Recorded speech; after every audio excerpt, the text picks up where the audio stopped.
Well, Amy and I have made our last trek up the hill to Michelangelo's Piazza, looking down on the Arno one last time before we head back to the hotel and say goodbye to Firenze. It's a bittersweet moment, honestly. I don't want to leave. I would like to paint more and more. But at the same time, I'm missing Boston. I'm missing my home. And so we're standing above the Arno looking down, and look at how it's changed from the morning light. The morning light was illuminating all of the buildings, which are now in shadow, darker scene, richer colors.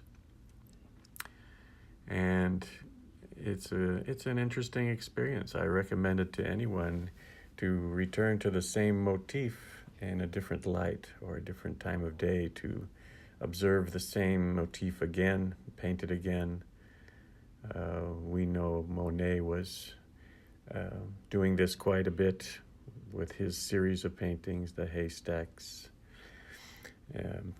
poplars, the cathedrals, painted at different lights to evoke a different sensation. And when you're an artist, that's variation in the motif is quite a rich experience. So standing, looking down on the Arno, I'm enjoying myself tremendously.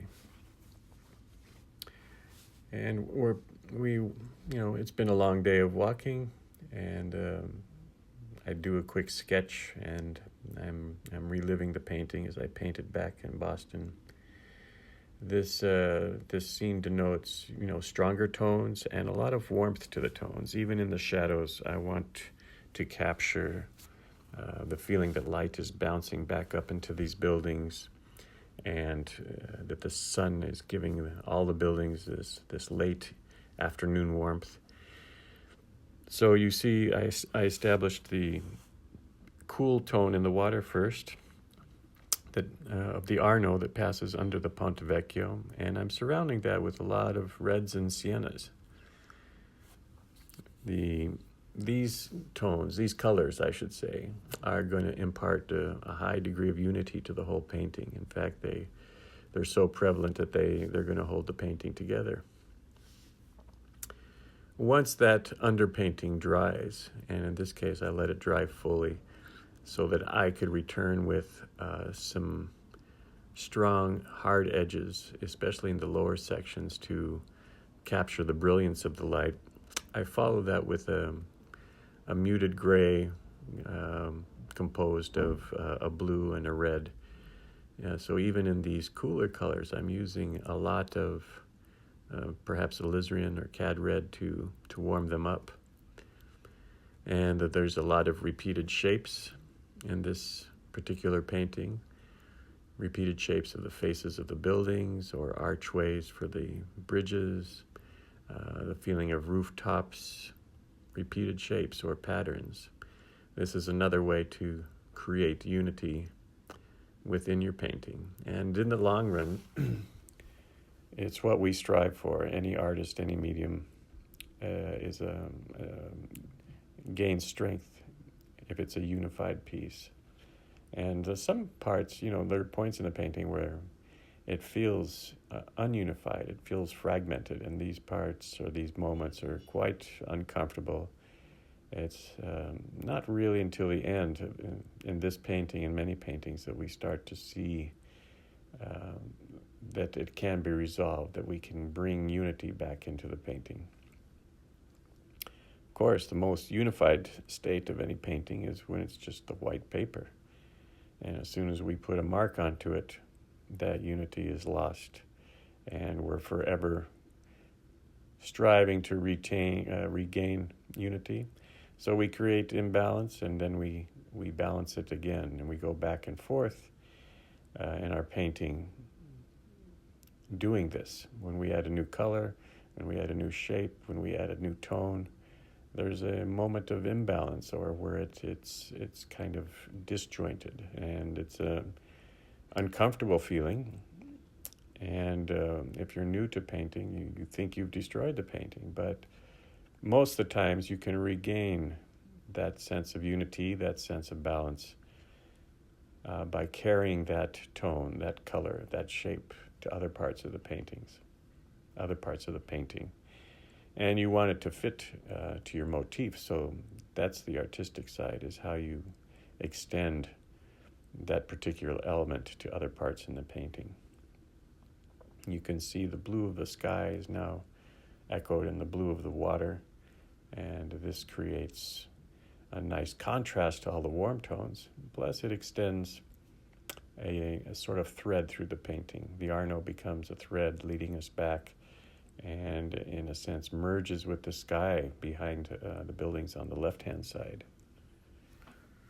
With this backlit condition, the shapes assume a greater role, or a stronger, let's say a stronger role in the painting. And the edges also, there's an abundance of hard edges in this painting to help to convey that feeling of a low, strong light coming across the scene. Those edges are repeated throughout the painting. This tower in the foreground, buildings on the right-hand side, the top of the Ponte Vecchio, or the archways under the Ponte Vecchio, even the tower that's up on the hill that just breaks the horizon. It's a hard edge. We do counter that here and there with some soft edges. I believe the hard edges are holding this painting together. In the final stage, we're addressing the water once more, which has had a chance to dry, and creating the reflection of the Ponte Vecchio and giving another allusion to the direction of the light and the reflections of the small openings of the Ponte Vecchio. It's starting to assume that finished state, isn't it? We can see how this painting is going to be finished, and what's left to us is perhaps putting some detail into the vague areas. The shadowed areas on the left-hand side, for example, could use a few windows or rooftops or this or that to liven it up. The right-hand side feels nearly complete to me. I can't see doing much more there. The tower in the foreground, it's inviting to put more detail there, but I want to keep the center of interest on the Ponte Vecchio and on the right-hand side of the river, so I'm avoid some details purposely. And that takes, well, it's a result of some experience. It's a result of knowing, sometimes leaving a mysterious or vague area contributes to the painting.